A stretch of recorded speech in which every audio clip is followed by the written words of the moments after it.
Welcome to American Whiskey. As always, I'm your favorite host in the whole entire world, Big Sturge. And tonight we got an exciting episode for you. Before we introduce the one and only of the hour, we've got Justice League. How's it going, everyone? We've also got the one and only Peanut. What's up, everybody? Slide over to your right. We've also got Levi. What's up? On the controls tonight. So grab a whiskey, grab a beer, grab whatever it is you sip on. We're excited to be a part of this. And I'm starting to finally feel a little bit better, boys. That's good. A little stomach flu the last 4 days, but who cares? So grab whatever it is you sip on, sit back, relax, and let's get started.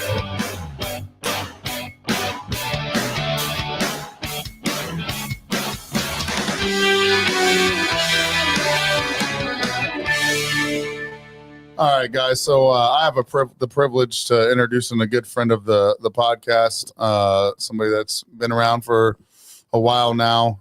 We were introduced, I believe, originally through John. I think. I believe so. We got Tracy Bumgarner in. Go ahead and bring Tracy to the stage here. What's up? What's going on, brother? Just resting a little bit. Yeah, you got to get the resting in when you can, right? So, Tracy, I appreciate you taking time out of your night. I know you're a busy guy, but of course, you know this has been an interview we've been looking forward to, man. And like I said, I know you're busy, but we appreciate you tuning in with us, man. Happy to do it. So, obviously, I feel like there's a lot of things going on in your life, and I want to pick it apart if you're good with it. If there's something that we talk about that possibly you don't want to talk about, just let us know. Obviously, we don't want to, bring up anything that you don't want to, necessarily talk about, but I think we'll be all right. But for anybody that doesn't know, Tracy, once again, is a good friend of ours. He owns Ace Copper, Ace Custom Copper in Tennessee. And soon to be, are we allowed to say? Yeah. Soon to be Flaming Aces Distillery in Tennessee. I'm obviously going to let Tracy break that down, but Tracy, do a little short introduction of yourself and kind of what we're going to be talking about tonight. Yeah, so I'm Tracy Bumgarner, the owner of Ace Custom Copper, like Sturge said, and based out of Elizabethton, Tennessee. We've been doing some really exciting builds and still doing regular small builds for the regular customer or the consumer. We put a lot of pride into everything we do. And I think it's obvious by anyone that's seen or received one of our stills, everybody seems to be really ecstatic. And we made the decision, something I've been wanting to do for a long time, back in November, to go ahead and start the process to open a legal distillery here in Elizabethton, Tennessee. And that's been an exciting journey so far. It's moving faster than I would have ever expected. So I'm willing to talk about any of it.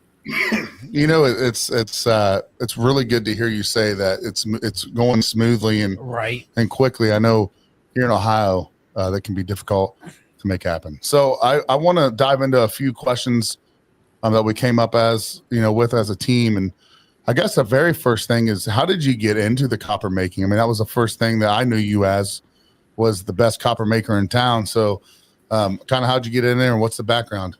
Well, the real background is, I go all the way back to a child being around this my whole life. I was born and raised in Wilkes County, North Carolina. And the other places claim it, but Wilkes County was the true moonshine capital of the world back during Prohibition.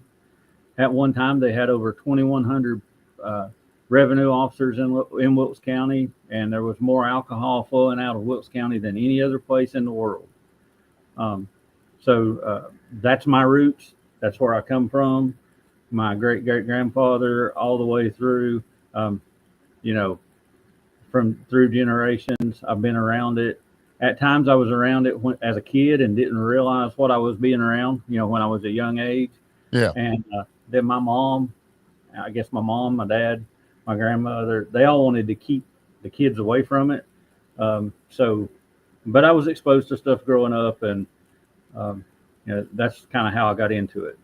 And it's always been a passion. I work a day job. I work a very demanding, stressful. I have a stressful career, demanding career that I really don't want to talk about. So we won't talk about my normal day job. But during COVID, I was big into bass fishing and everything, and had built some steels back through the years for friends and stuff. And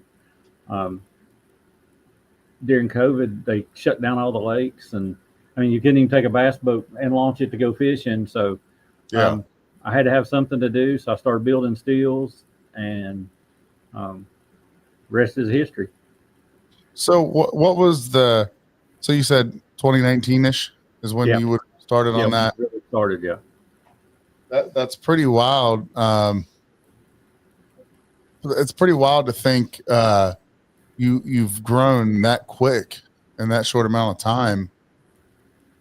So it's went really well. I think part of it is my attention to detail. I wouldn't want to send someone a steel that I wouldn't want to receive myself. So I probably spend way more time on steels than the average builder, just because I'm a perfectionist. Not saying that all my steels are perfect, but I really do try to build every one we build. We try to build better than the last one. Yeah, of course. So we're constantly trying to improve. I don't care what it is. I'll build it. I now have help here in the shop full time. Chris, he's came a long ways. I mean, he's turned into a excellent steel builder.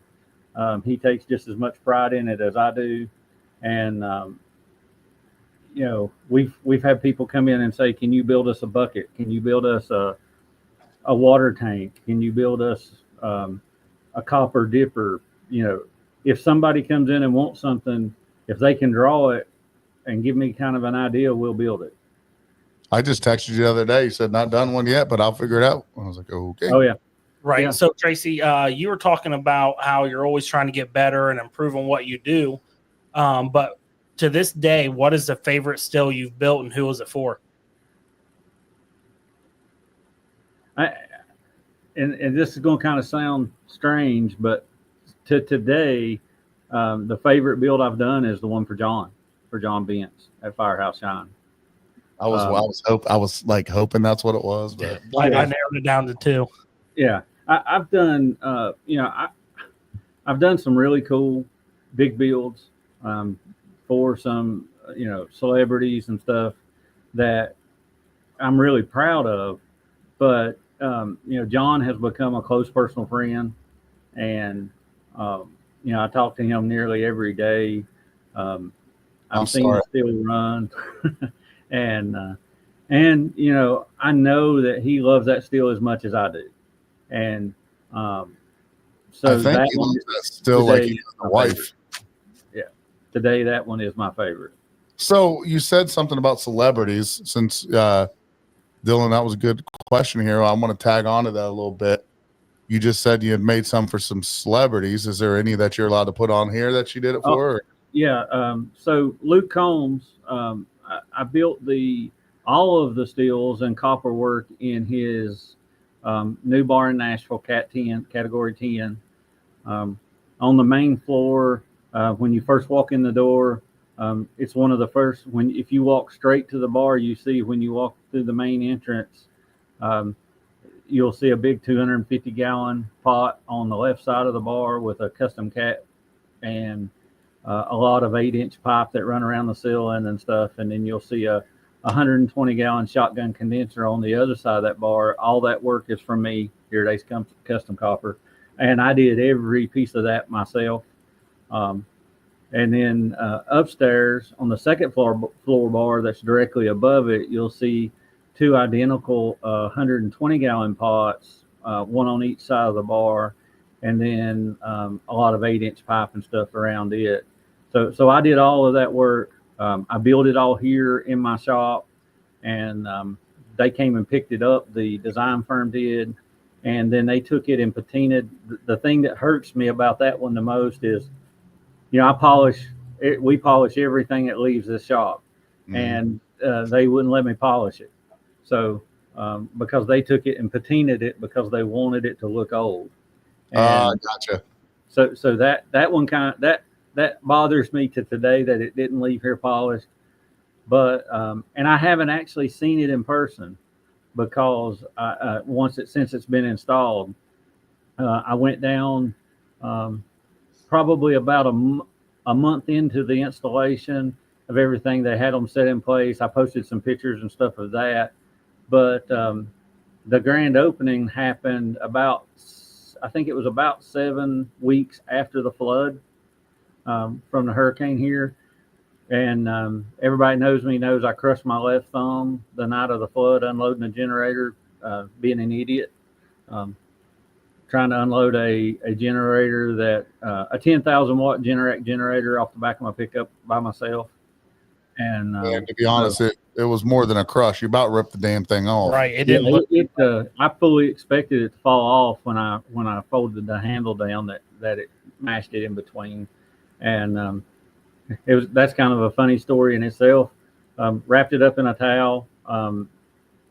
My next door neighbor's wife took me to urgent care, and I walked into urgent care in Piney Flats, and the lady at urgent care, when I folded the towel back, she laughed at me and said, this is way outside of our scope. You're going to have to go to the ER. And for people that don't know here, that's when the night the Irwin Hospital flooded. They were evacuating that hospital. All that stuff was going on. So she dropped me off at a buddy of mine's house in Bluff City, Tennessee, and he took me to the Bristol Hospital. And I can't say enough good things about them at that hospital. They, within about 30 minutes of me getting there, they had me back, and I had already been seen by an orthopedic surgeon. I spent about 6.5 hours in surgery that night, and them trying to reconstruct my thumb because it had bone shards sticking out the backside of it where it crushed it so badly.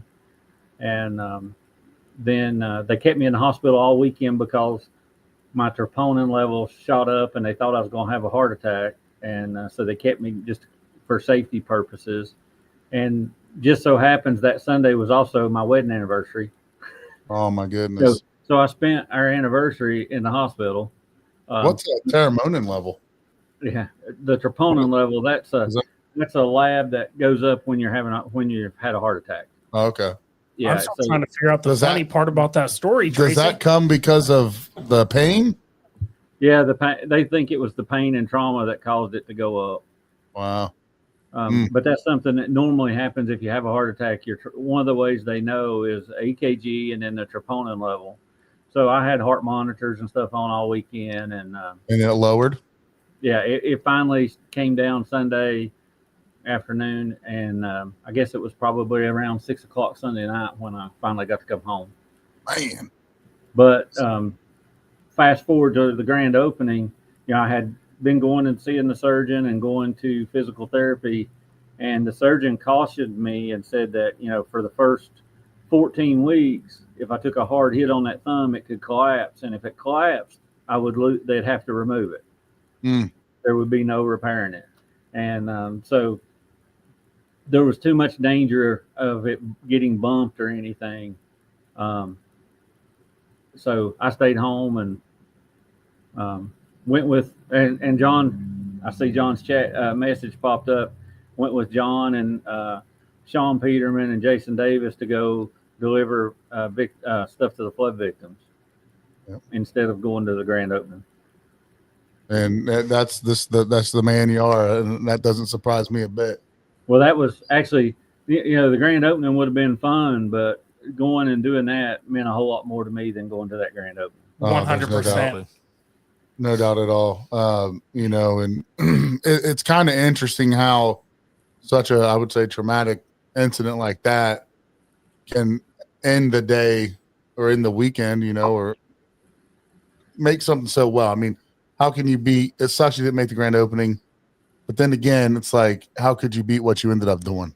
Exactly. I don't think you can. I mean, you know, when it comes to Ace Custom Copper,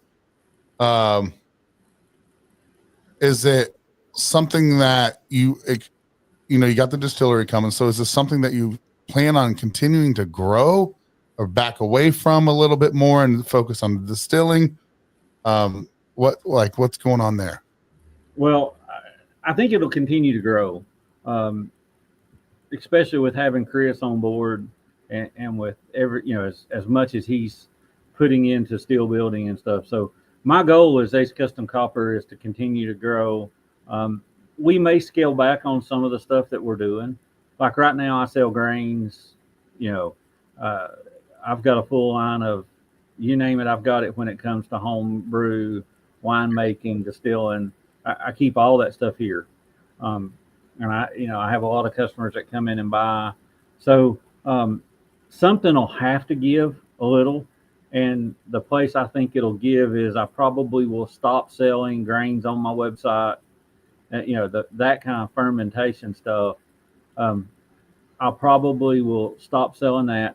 If somebody comes by and wants something and I've got it because I've got it on hand because we're using it in the distillery, as long as I've got extra, I'll still sell it to them. Yeah. But as far as actually having it on the website and stuff, that stuff will probably go away. The really nice thing about having the distillery and the steel shop, and they're being basically side by side, there's two businesses in between us, the distillery and the shop, is when we do tours and stuff at the distillery, we can actually start with a steel being built and take them through the whole process from soup to nuts. So that's one of the things that we can do that that very few distilleries can actually do. Yeah. But and I think the other thing is Chris's kids have really gotten into working with copper. He's got, two sons and a daughter. John has one of his sons, his 10-year-old son cases steel in the distillery, probably the steel built by the youngest steel builder in the country, maybe even I'd say in the world, that's registered in a legal distillery as a test steel. It's beautiful too. We just saw it on Saturday. Yeah. And so every time I see him work on copper, it just, it warms my heart because it's passing on my family heritage, my heritage. And so I'm excited to see him start building bigger stuff. Right now, the biggest thing he's built is that 1.5 gallon for John. I'm probably, they're probably listening, but I think the next thing I'm going to let him build is a 6 gallon and maybe then a 10 gallon. And, I'm just going to let him build what he wants to build. Well, we got an American whiskey one we're going to be planning on doing. We've had a little bit of bumps in the road here financially as a podcast, but our plan is to get smaller still off of him. Just that still that he, and then I was looking at it and I seen that he had engraved his signature on the side of it. Yeah, I had him sign a piece of paper and we digitized it and then I engraved it on there, his autograph on it. So that was a pretty cool touch. And I think that was the best thing. And to just add to this, story to who Tracy is, of course, this podcast episode is for you, man, and has nothing to do with us. But so I got a 50-gallon still downstairs and I'd had it for a few months and wasn't able to run it or anything. I was missing, I don't know what the arms are called. I think I was missing like the down arm from the horse head to the thumper and then from the thump arm.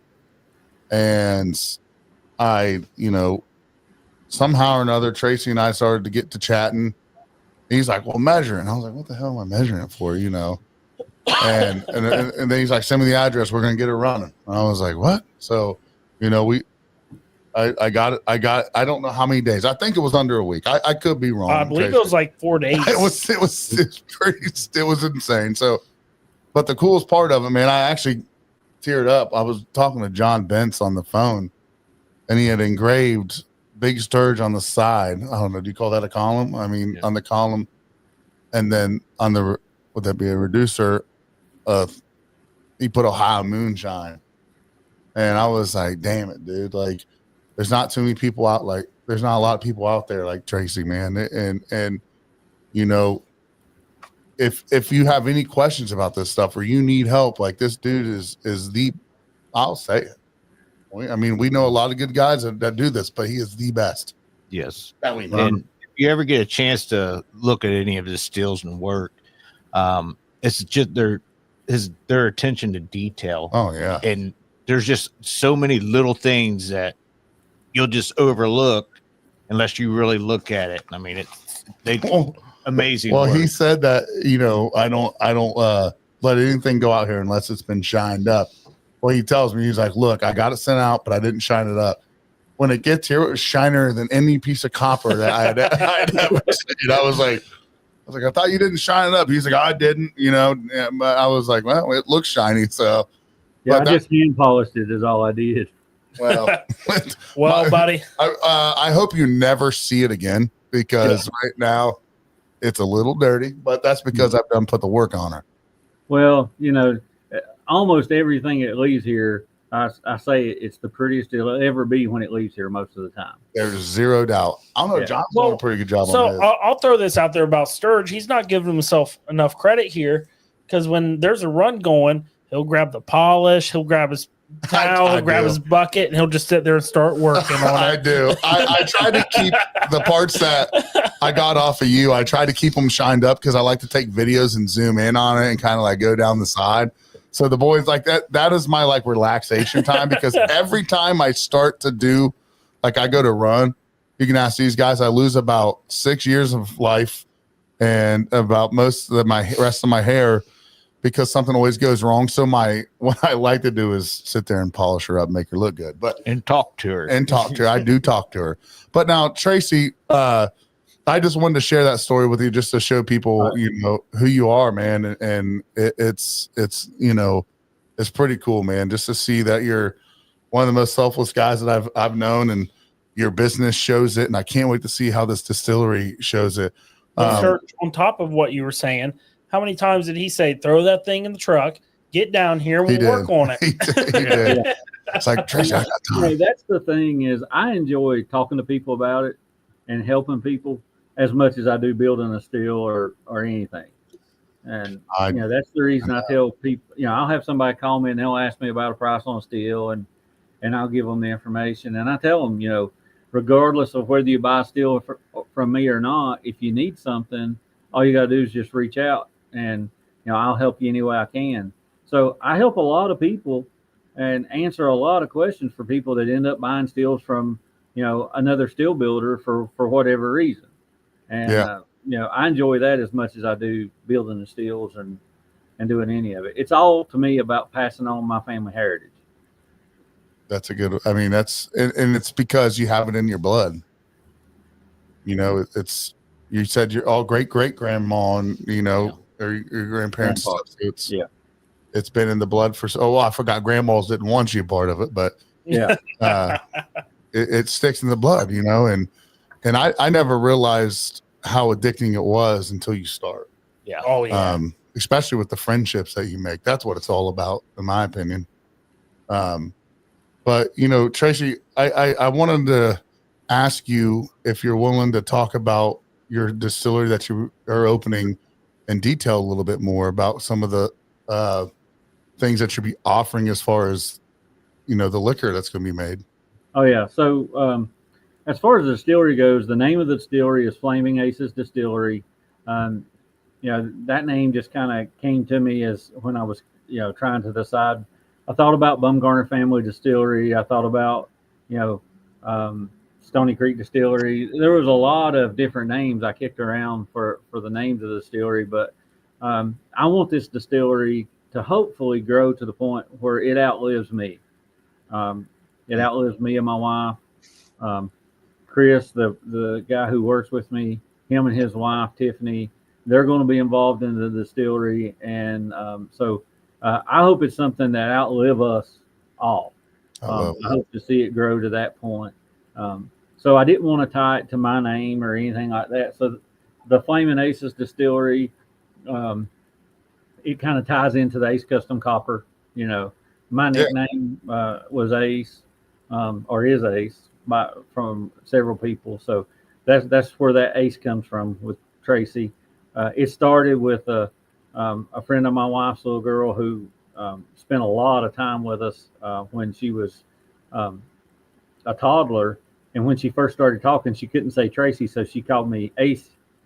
She started out calling me Acey, and then it turned into Ace. So, and that nickname just kind of stuck. Does she still call you that? Yeah, I'm sure she does. She's gotten older, and I haven't seen her in a while, but I'm sure she does. Yeah, I love it. But so that's where the name kind of came from. It's a small craft distillery. We're going to have. We want it to grow organically. We're starting out small, so our overhead's small. You know, our overhead's as low as it can be. We are going to have. I'm probably going to build. I know I'm going to build a 150-gallon pot similar to John's. It won't be exactly like his, but it will be similar. And then all copper. And then I was lucky enough to find a stainless steel pot up near John. That was a 250-gallon jacketed pot and stainless. So I bought it. John picked it up for me. I went up and we moved it over onto my trailer. I think it was 4 or 5 of us moved it over onto the trailer. Broke some 1,000-pound dollies, moving it over there. And then when I got it back here, I took it over to the machine shop to have some work done on it. And he has a hanging scale, so he put it on his scale, and the thing weighed almost 1,100 pounds. And, but it's a 200. It turned out it's a 250-gallon. It was only supposed to be 150. So it's a 250-gallon stainless. So you got your money's worth. Yeah, and so I'm going to build a copper cap for it. I'm going to do 2 things. One, I'm going to have a column for it.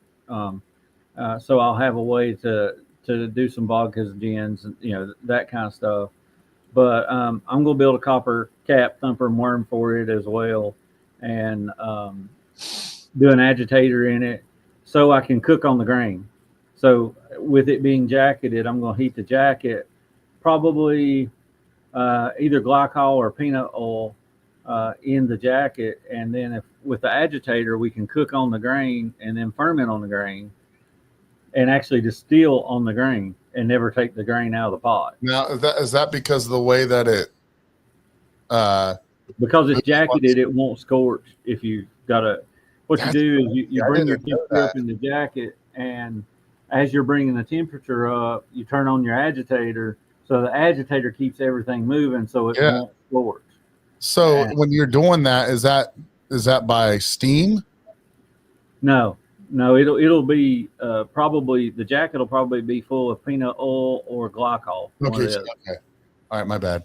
Yeah, that's crazy. So I used to make glue back in the day, and it'd be in a big old stainless steel, and it was kind of the same thing, but it was ran off of steam. Yeah, we could run steam through the jacket, but steam boilers are extremely expensive. Yeah, and you have to have someone from a union, a unionized boiler worker to actually install it and service it. So that makes that extremely expensive as well. Yeah.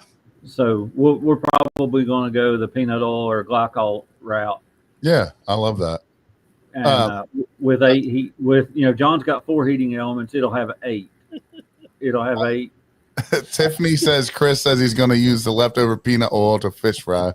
And let's hit a couple comments while we're on it. What are you sipping on over there, Tracy? Oh, Dr. Enough. Dr. Enough. I thought it was a rolling rock. No. I love those. No. All right. So John Bentz put in here, that was one hell of a tank. I loaded it with the help of my wife. We did it by ourselves. Yeah, that's the even more impressive part is he loaded it with his wife, and it weighed 1,000 pounds. So. Well, he was the defensive end, all right? Yeah, John, yeah. Rebecca Garrison, I believe is how you say it. Yeah. Me and Pam Sutton, Poncho, and Lefty both love Tracy Bumgarner stills. They are beautiful, and the craftsmanship is amazing. Poncho and Lefty are their nicknames. Okay. And then Chris Salmons, who people don't know, Chris is one of the owners of Burned Out Winery. He wants to know, do you plan on having classes on still building? I don't know that I'll ever do classes on steel building. I may let Case do a class on steel building. That'd be cool.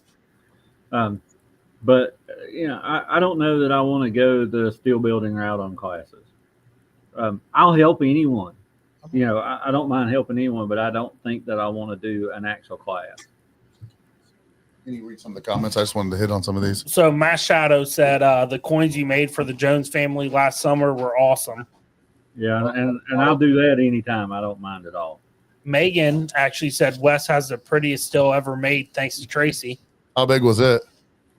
I think it was a 2-gallon. I believe it was a 2-gallon. Okay. We just like to read some of the comments to see what people are. So Chris Salmons asked, what's the hardest part of building it still?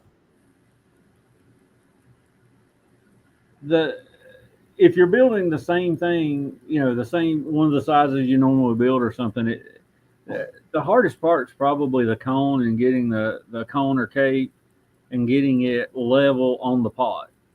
That's probably the hardest part when it comes to building steel. Now, if you're building something brand new, getting it laid out and everything fitting the way it should is, like for instance, the loop cone steel. I don't know if any of y'all have seen that crazy cap system that was on that thing, but that was a chore getting everything figured out and getting it to where it would all fit. Yes. Now, I'm sure you've already said this. Are those functioning stills that they plan on using? At the Luke Combs thing? Yeah. No, unfortunately, Gaylord Entertainment actually funded that, and they wouldn't let me put bottoms in them.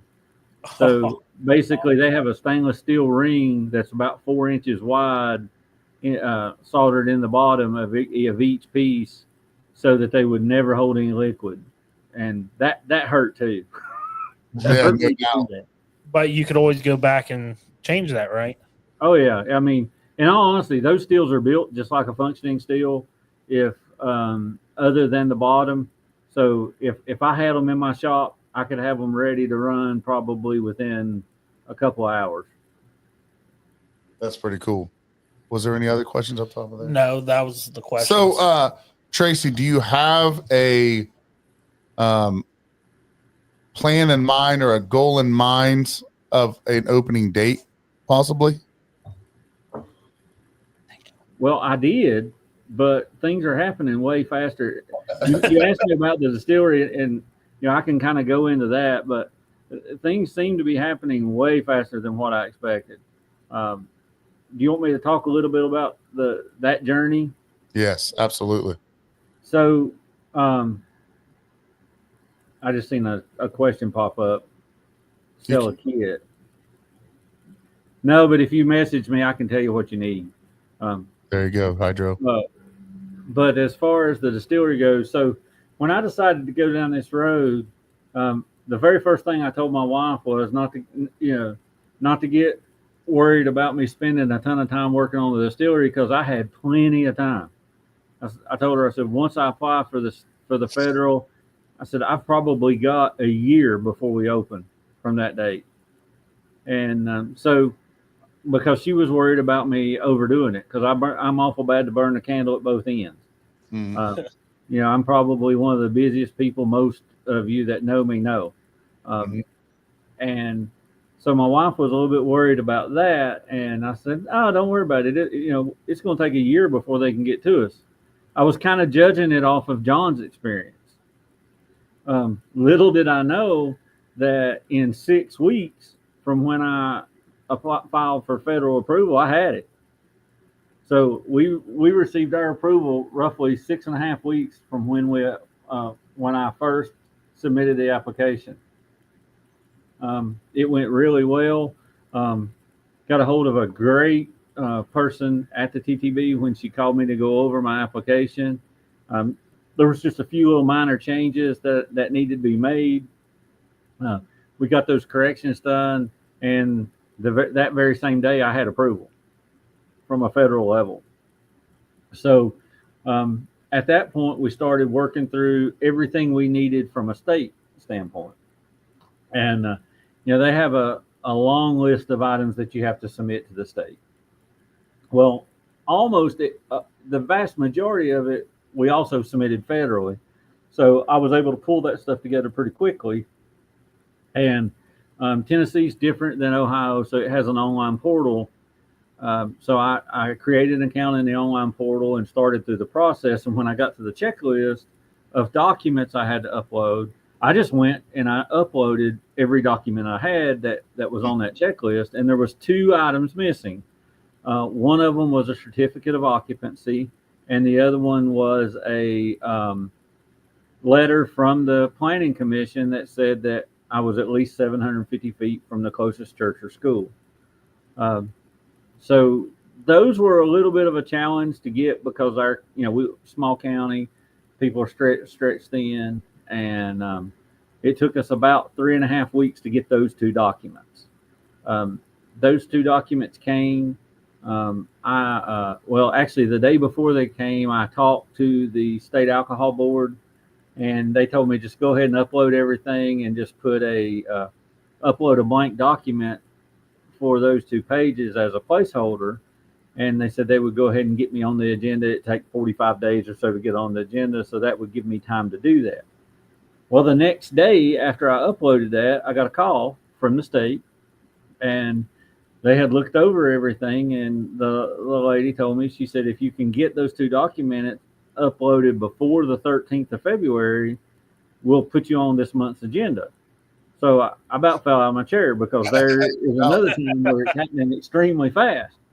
So lo and behold, those 2 documents came in that next day. So I went ahead and uploaded them. So I met the, before February 13th deadline easily.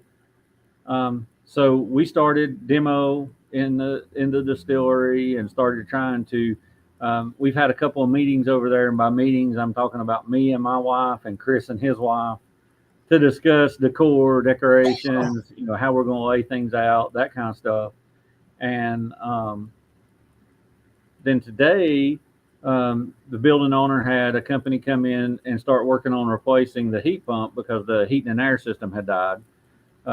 So they were over there working on that this morning, and about 1 o'clock today, I get a call from the TABC, is what they call it in Tennessee, the TABC investigator, and she's coming tomorrow after lunch to do my inspection.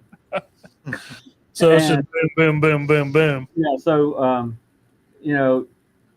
basically all we're going to have in there is a test steel and a fermenter.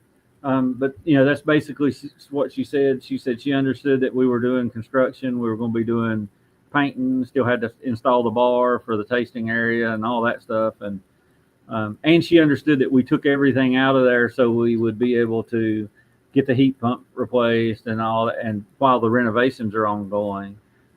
So we'll have the test steel in there tomorrow when she comes, and a fermenter, and I'll go through and answer all of her questions and kind of explain what we're going to have where and all that stuff. And with any luck and at the way it's going, I may have state approval before the end of the month. Goodness gracious. That's amazing. And if that happens, then we're going to really ramp up on getting ready. Yeah. So we've got quite a bit of renovations over in the distillery to do. We've got some wall covering to do. We've got to have floors put down. We've got some electrical that needs to be run for the controllers, for the heating element controllers. I've still got some stainless steel work to be done on that big steel. So we've still got quite a bit of work to do. My goal has shifted a little bit. Now I'm saying I hope we open by July. Wow. I think with the renovations and stuff we have to do, and being able to run enough to have enough inventory for the grand opening, tentatively I'm going to say July, but it's going to be really nice to have that federal and state approval to where we can start building up and we can actually map out and plan our grand opening. Well, I'll tell you right now, we'll be there. Oh, most definitely. Yeah, we'll be there in that crowd for sure. I do have a question from Shay Gordon here. He's wanting to know, are you going to barrel any of your liquor? I am, definitely. So some of the things that we already have, I already have about 10 formulas approved through the TTB. And John, don't shoot me, but I've already got 5 labels approved through the TTB. And one of them is a rapid aged bourbon. And it's a rapid aged barrel finished bourbon. So we hope we'll have that at grand opening for sure. It's just a normal rye bourbon. So that's one of the ones we're doing. But I'm going to do what I call the Bumgarner Special Reserve Bourbon that is going to be barrel aged for a minimum of 2 years. We're going to probably use 10-gallon barrels just because they're easier to handle because we don't have the ability to have a forklift here. So we're probably either going to use 10s or 15-gallon barrels. And I'd like to have, when we release it, I hope to have 100 gallons of it ready. I love it. Yeah, you'll have to max pile, I guess. Yeah, because you're going to sell a lot out the first day. You know. Yeah, some of the flavors that we know we're going to open up with. One of them is what we call, the area we're in is called Stony Creek. We're in the Hunter Stony Creek area of Carter County, Tennessee. And so one of the things we're going to have is we named it Stony Creek Moonshine. Stony Creek runs down in front of the shop and the distillery, and it's huge for fly fishermen. People come from all over the world, all over the United States to fly fish Stony Creek and the Watauga River. So we're going to, it's going to be Stony Creek Moonshine. We're going to have a sour mash that's going to come out right away. It's Blue Hole Sour Mash, and the reason we chose that name, there is the Cherokee National Forest is really close to us, and one of the parks in the Cherokee National Forest is the Blue Hole, and it is a waterfall-fed swimming hole here in Carter County that's extremely popular. Okay. So we named that Blue Hole Sour Mash. We're going to have a all-grain clear corn whiskey, unaged all-grain whiskey. That's already been approved by the TTB. And then we're going to have a special brandy. We're going to have a Brushy Mountain Apple Brandy is the name of it. Being from Wilkes County, got some connections to the Brushy Mountain Apple Orchard over there. So that's where we're going to get all of our apples is out of Wilkes County. So we're going to do a true apple brandy. That's already approved through the TTB. And then we're going to do a couple of special moonshines. I'm not going to really tell those flavors yet, but they've been approved and the label's been approved. But we're going to have some special stuff, and then we're going to have a rum that is an old recipe that's been passed down through generations. The name of it's going to be Carolina Ridge Runner Rum. So it came out of Wilkes County, and it's very dear to me. So everyone that's tasted that absolutely loves it. So that'll be really popular. And then we're going to have a vodka and gin. Try to have something for everyone. Yeah. And then some post flavor stuff. But I hope to open with 5 to 6 different flavors. That's awesome. Different bottles. Well, we're hitting on about 45 minutes here, Tracy. I know you're busy. It's been, we got one more question here. Chris Samuels wants to know if you're going to dabble in wine at all. No. We'll leave it to you. Dabble in wine to make brandy. But I do want to say one more thing about the distillery. You can take I just don't want to take any more time, and you can take as much as you want from us. Yeah. So the other thing I wanted to say about the distillery that we found out in doing some research about Carter County and the heritage here. So I guess I should say that my dad's family was from Wilkes County, North Carolina. That's where I spent the majority of my childhood growing up. My mom's family was from Carter County, Tennessee. from over here. And my grandfather on my mom's side was 101st Airborne, and he was also a pastor of a church, a pastor. He was a preacher, and he had actually went to be a pastor of a church over in Wilkes County, and that's how my mom and dad met. She went to the same high school I graduated from over there, so they met over there. And then growing up, we would move back and forth between Wilkes County and Carter County. You know, my whole life, I probably moved more than any Army brat out there, because sometimes I'd go to 2 different schools in the same year.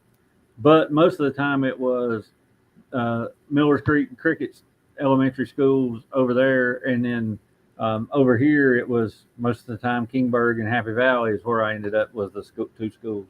But in doing our research, we found out that there was a legal distillery here in Carter County, pre-prohibition. Oh, wow. So it opened up in the late 1800s, about 1880, and closed down in 1905, and moved to Bristol when the owner became partners with 2 other individuals. And the name of this distillery was Goods Distillery in Fish Springs, or in the Fish Springs area of Carter County, up near the lake. Well, so in finding that out, 120 years later, we're the ones that's bringing legal distillation back to Carter County. That's crazy. So you That's have awesome. pre-prohibition, and then now post-prohibition. That's pretty cool. One of the cool things we're doing in the distillery, my wife is a school teacher. She teaches science and math at a small Catholic school over in Johnson City, Tennessee. And the art teacher is an excellent artist. And she's going to work on doing a mural for the distillery to hang above the bar on the wall that's kind of behind the bar at the ceiling. And it's going to more than likely start at pre-prohibition Goods Distillery in Carter County and go through the prohibition era of moonshining at the river and the creeks and the mountains. It's crazy. Between Carter County and Wilkes County, and then end up at Flaming Aces Distillery in 2025. That's awesome. Do you know where that? So you know right where it was? Yeah, we know. We don't know the exact location, because one of the things that happened here in this county is there was a town called Butler that was kind of above Fish Springs, and the town of Butler was flooded in the 40s by the TVA because for flood control. So basically, they built the dam and flooded the town with Watauga River, and all the buildings and everything are still there underneath the lake. Oh my gosh! Underneath the Watauga Lake. So, and it was up in that general area. So we've actually got a picture of the distillery building, and we have a picture of the owner, and we've got a pretty good article about it. And there's actually used to be a liquor warehouse in Fish Springs, Tennessee, and we have entries where they put liquor in that warehouse and took liquor out of that warehouse. And the last time they did anything was in 1905 when they took all the liquor out when they moved everything to Bristol. Ain't that a hell of a story? That's That amazing. is. So let me ask you this, Tracy. What was it called? Googe? Googe. Googe? Googe Distillery was the name of it. So let me ask you this. I wonder if you'd be allowed to come out with a Googe whiskey or something just in honor of them, just out of curiosity. Probably have to talk to the family. Yeah. They're still around? There are some, there's direct descendants here in the county still. That's cool. It's really cool. That might be the coolest history lesson I've been in. It's just amazing. I learned about Christopher Columbus. Honestly, that's really cool. So let me get this straight. So they flooded out of town and it's underwater. Yep. And the buildings and everything's still there. That's crazy. I mean, we're going hunting for it. Yeah. We'll see if we can get you a good recipe down there, Tracy. Get some scuba diving outfits. I mean, that's incredible, man. That'll and then the art teacher putting that all together on a painting, or as you said, a painting, right? Yeah, that's going to be absolutely cool. Get just that story of before and after. I mean, that's incredible, man. Yeah. That is and absolutely incredible. we're going to decorate the tasting area, gift shop, all the front part of the distillery as a kind of a nod to the 1920s, 1930s Prohibition era bar, speakeasy, that kind of thing. So it ought to be a really cool place. Are you going to do food? No. Yeah. Well, the Chamber of Commerce have already contacted us about possibly doing food truck Friday nights, food truck Saturdays.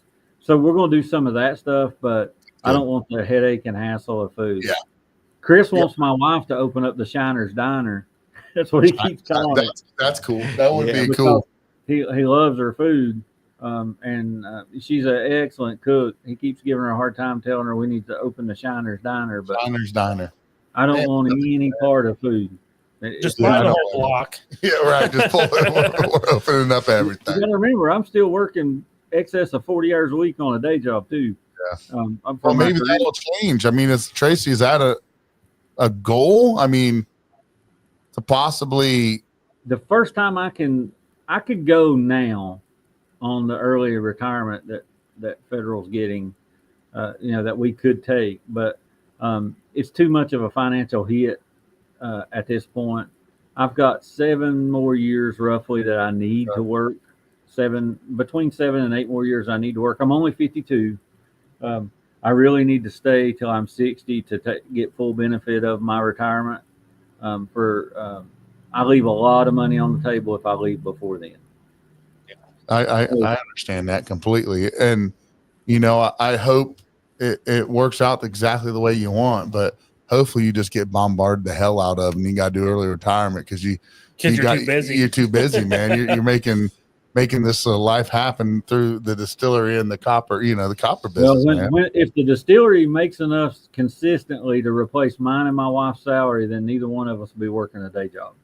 Well, there you go. That answers it. That's I think, the goal, right? I mean, chasing dreams and making friendships. And what I've learned over the last year is family, and bringing back to history. Yeah. Oh, absolutely. That whole history story is just amazing. And there's that thing again, honoring somebody else other than Tracy himself and what he's done. He's bringing back that Googes. I think it was Googes, right? Yeah.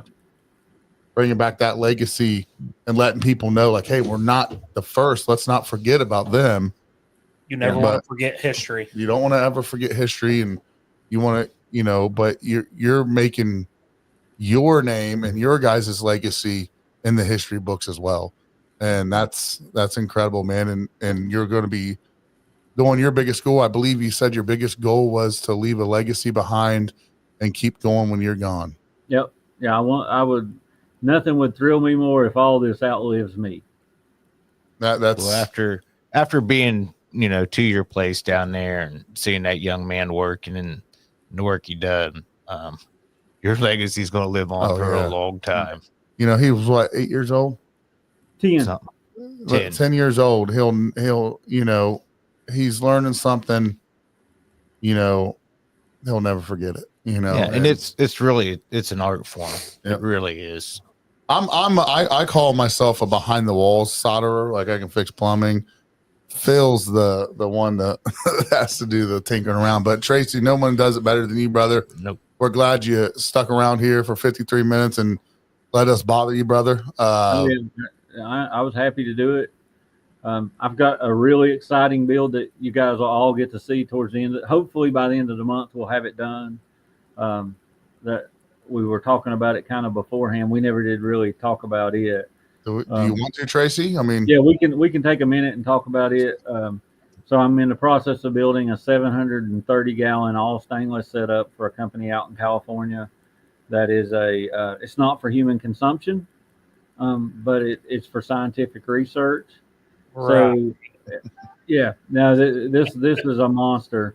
It's 730 gallons. Ooh. It's got it's going to have 8 12-inch diameter, 12-inch tall bubble plate sections in it. It's going to have I think I can grab a piece and show you just kind of an idea. How the hell do you fit that in your building? That's a big building. Yeah. So this is one of the bubble plate sections. Holy smokes! Did you just get finished shining it? No, it hasn't been shined. So that's one of the bubble plate sections. So it's going to have 8 of those. It's going to have a welded base at the bottom, and I would show you the flag minter that's going to be on top of the column. That's going to be a side-mounted column beside the pot. One, because it's just too heavy and too tall, but the only way I could think to show you that the flag minter is if I connect with my phone and show you. So it might be better to do that at another time. But it's a 24-inch flag minter that weighs somewhere around 160 pounds by itself. Wow. It's 12 inches in diameter, 24 inches tall. It is it's a monster. I'll send you guys some pictures of the deflagmenter. I've got it sitting here with the cap on it. It basically goes from a 12-inch down to a 6-inch, and a 6-inch down to a 4-inch 90 on top of it. How long does it take to build this? We hope to have it done by the end of the month. And you started 2 weeks ago. Jeez. And got that. it's all stainless. A lot of TIG welding. We purchased a lot of it, like the deflagmenter. I didn't have time to build it, so we purchased it because of the rush of it. We'll be doing a lot of TIG welding. We got a bunch of sight glasses to weld on to these 12-inch spools that are 12-inch tall. And then we've got a lot of fabrication on the pot to do. It's going to have a steam channel running through it, 50 feet of 1.5-inch stainless steel pipe that they're going to pump through. They've got a 1.6 million BTU steam generator to heat it. So it's going to be massive. I'd say so. Massive's kind of an understatement. So Tracy, that's crazy, man. Have you how the hell did you build that in there? It's just, basically we're working with the individual components here, but then the machine shop that's actually building the steam channel for me, they have the big pot over there, and they're working on putting that steam channel in. So once that's done, then we'll take everything over there and set it all up, because it's going to be on skids. He's building stainless steel skids for us for it. And we'll get everything set up, do a video of it and some pictures, and then create some instructions, do a video and pictures of how to take it apart, put it back together, all that stuff. And then it'll go into a shipping container and be on its way to California, hopefully by the end of the month. That is so amazing. Before I forget my question, I did have a question written down. I didn't ask you before you take off. On your website, we just had somebody message into us wanting to know, if they go on your website, do you break down what you have on there and prices? Yeah. My website has prices on it. It has a lot of the standard type stuff on it. If you want something custom, reach out to me directly. So if somebody wants a 10 gallons copper still, they could find they're on there. And most everything below 30 gallon is on there as free shipping. So the price includes the shipping cost. Okay. All right. If you're close to me, I'm in Elizabethton, Tennessee, near Bristol, Johnson City. If you're within driving distance of me, or you're close to me and you want to come pick up, reach out to me and I'll give you a discount code to remove the extra cost for shipping. Okay. And if you also want to do a payment plan, if you'd rather do a deposit than pay in full, if you reach out to me, you can pay a 50% deposit, and then the rest when you pick it up or before it ships. Or if you need me to, I can split it up into multiple payments, just as long as I've got at least half of it before I cut the copper, and it's paid in full before it's picked up or shipped. And then I guess I should also say I even have traditional financing through Affirm and Afterpay and PayPal on the website. So pretty much every option's covered. So here's the thing: you have no excuse not to call Tracy. No. I mean, everything's covered. You have every opportunity to make something that you've wanted to do happen. Yeah, and I'm AAA rated on the Better Business Bureau. I don't think I've ever gotten anything less than a 5-star review. Not saying we're perfect. I've made mistakes. I've forgot to ship stuff out, and I've had an occasional leak. Anybody that builds a steel says they've never had a leak is lying to you. But it's all about how do you make that a better? You just don't ignore them. You don't, you make it right. Yeah, I do whatever it takes to make it right. If it means me getting in dropping everything and getting in a car and driving 6 hours to fix a leak, if I had to, I will. Yeah, I've done it. So I know. I mean, it's incredible, man. It's Tracy Bumgarner, and I guarantee there's not a damn soul listening to this that doesn't believe that, because everybody knows it. So, this has been probably one of the longer episodes we've done. I'm really excited. It's been the first time, I feel like we got a little history lesson, this has been a really cool interview, Tracy, and I appreciate you. Well, this is the first podcast I've done, and y'all asked me. I've had others that asked me, and I wanted to do yours first because y'all kind of asked me before anybody else did, and so you may see me on a few other podcasts in the future, but I don't have a lot of time. So does it mean that you kind of like us? He ain't gonna say that there. No, Tracy, I appreciate it, man. Hopefully we didn't, take too much of your time tonight. Polar Nights, what's up, man? Hopefully we can get you on again, man. Maybe we can make something happen on the grand opening or something, man. It'd be great. We'll set up live. Once we get the steels and stuff in place, when we start running, I'm probably going to do some stuff like John did and have an event where people can come down and see the steel running and stuff even before we're open. Yeah, so we'll probably live stream it for a couple hours. We can live stream it right on that puppy running. Yep. So, all right, Tracy, I appreciate you, brother. This was a great time. And truly, man, we're very honored and humbled to have you on our podcast. And I think I can speak for you fellas that this has been a great time. Oh, it is. Tracy's a wealth of knowledge right there. Yeah. I enjoyed it. I appreciate y'all asking me to come on. All right, guys. I'm Sturge. I'm Justice League. I'm Peanut. This is Tracy, and we are American Whiskey.